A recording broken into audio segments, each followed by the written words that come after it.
Submodule 1.2 of the course is dedicated to networking.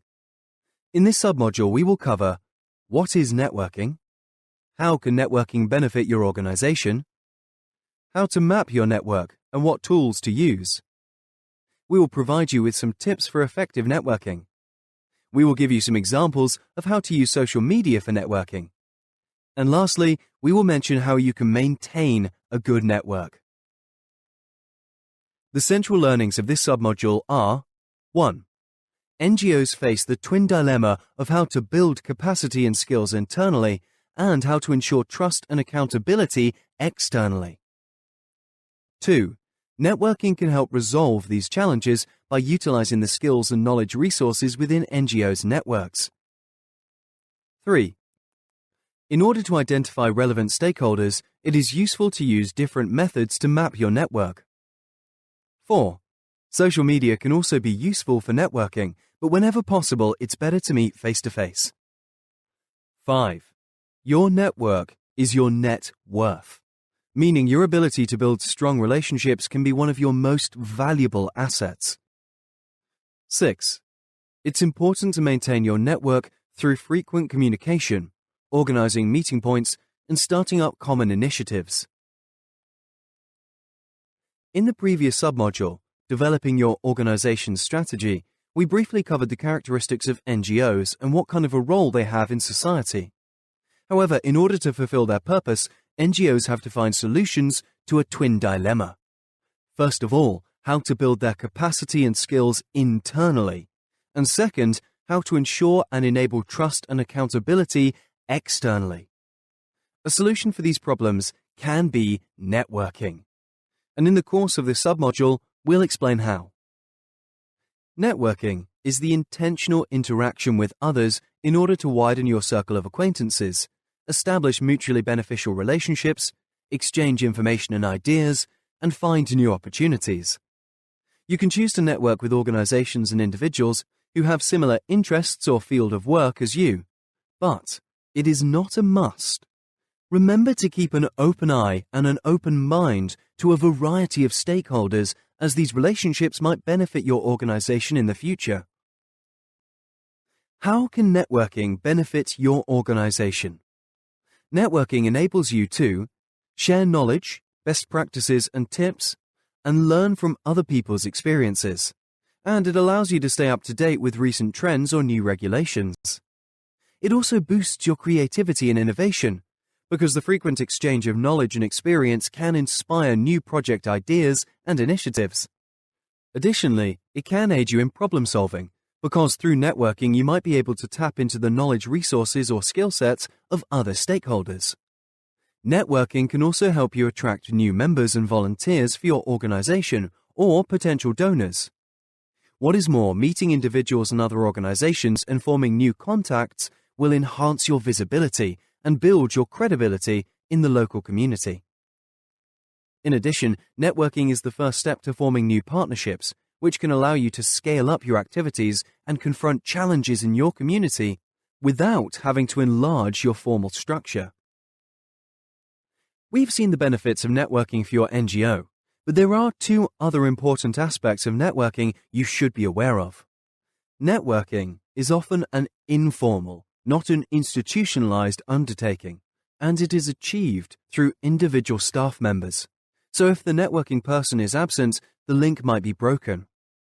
And networking is an invisible activity, and it is hard to measure the results from it, but it still requires resources in terms of time, staff, and budget.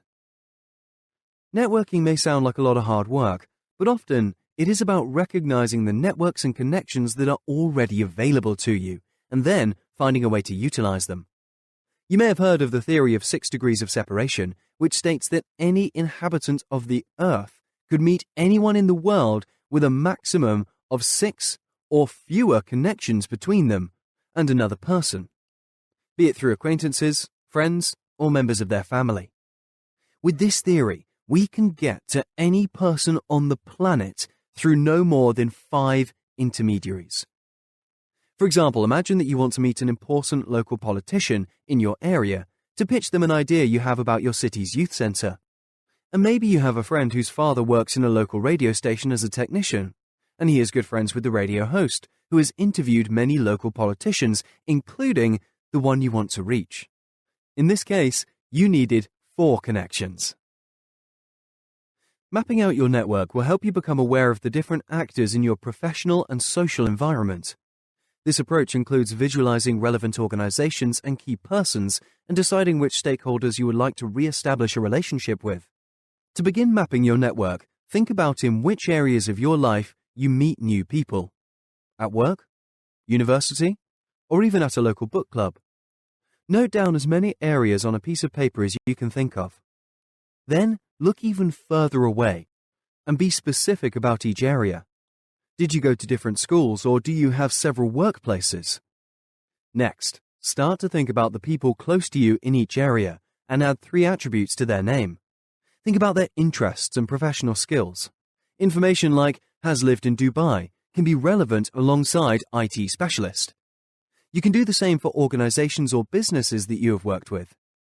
This might take up a substantial amount of time, but it is worth looking closely into your network to locate those links that can potentially help your NGO. Another tool you can use to map your network is the power grid model, which will help you clarify which stakeholders you should focus on. Take your list of stakeholders and, using the grid in the figure, organize the actors in different categories according to their interest and power. Interest measures to what degree they are likely to be affected by the subject of the mapping. The approach is often used to measure to what degree they are likely to be affected by a project or policy change, for example, and what degree of interest or concern they have in it or about it. Power measures the influence they have over the development of the project or policy, for example, to what degree they can help achieve or block the objective. Let's look at a working example. A stakeholder that may have low interest and low power in connection to your NGO may be a local business. A stakeholder with low power but high interest can be local communities and other NGOs because they can benefit from the activities you organize, but in general have little power over your ability to organize said activities. An actor with high power but low interest can be considered the government of your country because, as per definition, they do not meddle in what NGOs do, but they can have an impact on your organization through the laws they introduce.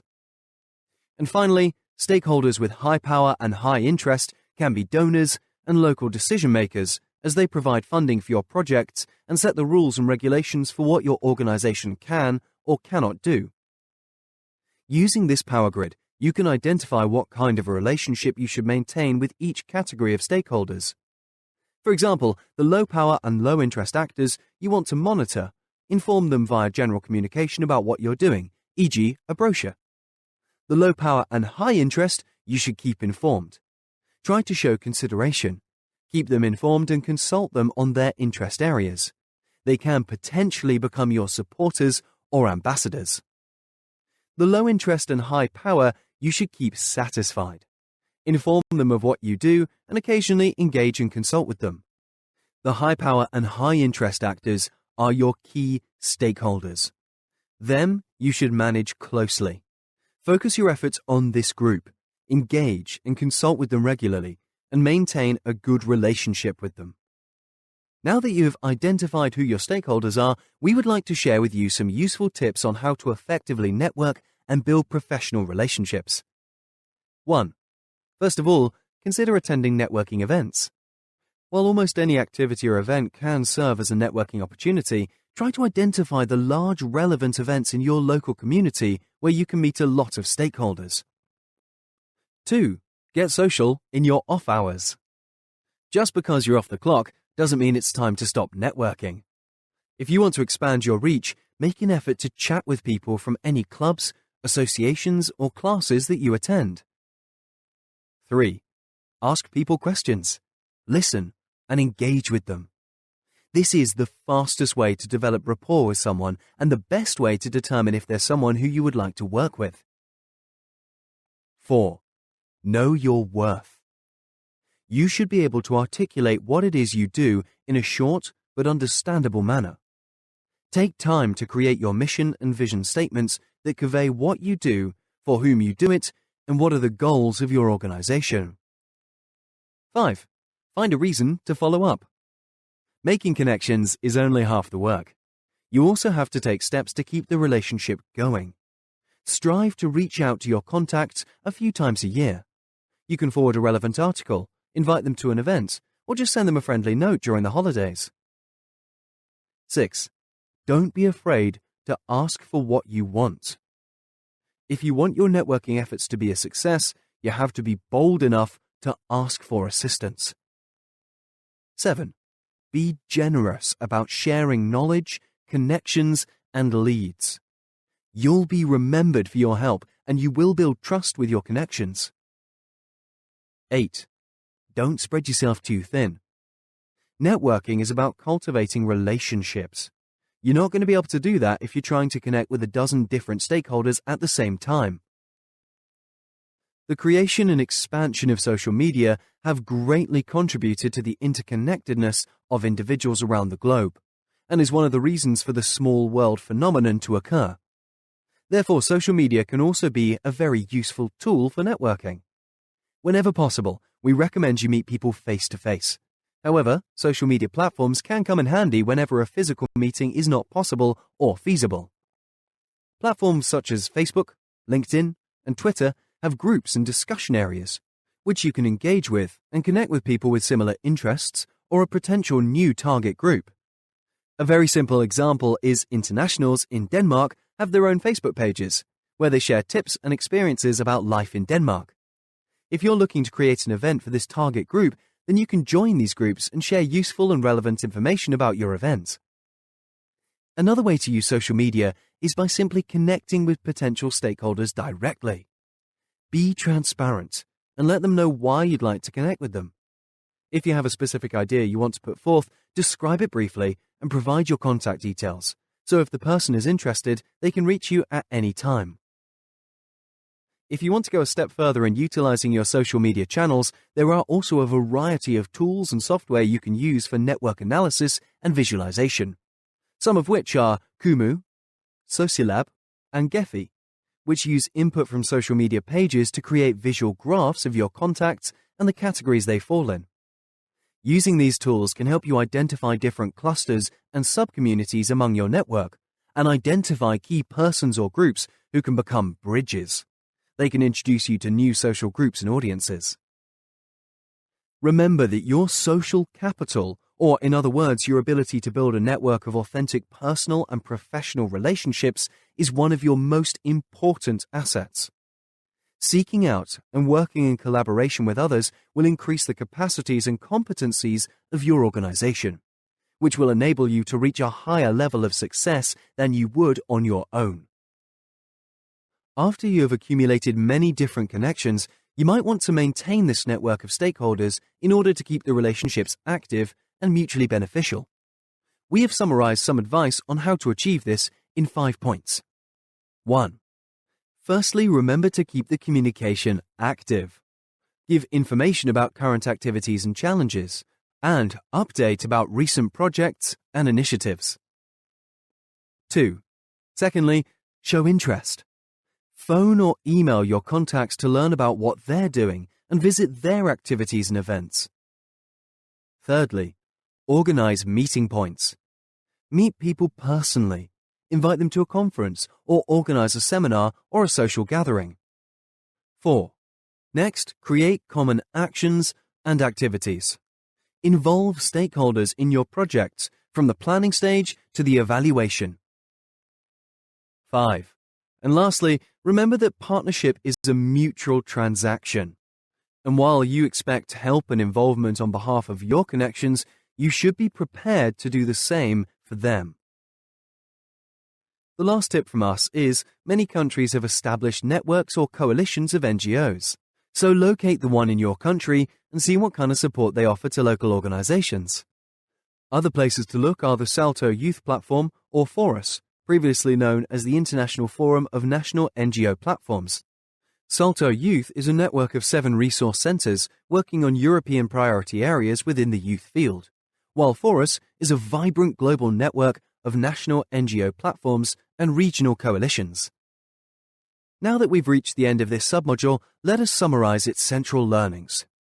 1. NGOs face the twin dilemma of how to build capacity and skills internally and how to ensure trust and accountability externally. 2. Networking can help resolve these challenges by utilizing the skills and knowledge resources within NGOs' networks. 3. In order to identify relevant stakeholders, it is useful to use different methods to map your network. 4. Social media can also be useful for networking, but whenever possible, it's better to meet face-to-face. 5. Your network is your net worth, meaning your ability to build strong relationships can be one of your most valuable assets. 6. It's important to maintain your network through frequent communication, organizing meeting points, and starting up common initiatives.